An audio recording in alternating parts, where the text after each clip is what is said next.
The legal framework for the setting up of a medicinal cannabis authority was passed into law during the 12th February sitting of the National Assembly. The authority will guide the process of access to medicinal cannabis as an alternative to established forms of medical treatment. It will employ a licensing scheme for the cultivation of medical marijuana, its production, possession, and use. The legislation also grants authority for a medical doctor to prescribe a treatment of marijuana after going through a period of specialized training. However, Attorney General Vincent Barron emphasized that this new legislation has not legalized marijuana. This cannabis bill is not a license to our society.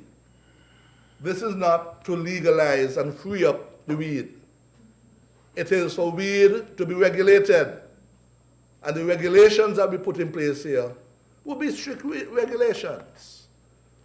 We have had a softening of our attitudes in our country because of the studies done and an understanding that many of our citizens were being unfairly treated. That you can have small amounts of weed, of marijuana, for your own personal use. You should do so at your home. You should do so at a licensed place.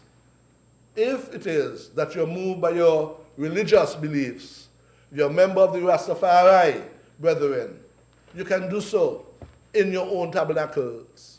And there are no limits, we say, of how you can use those. You will not be interfered with.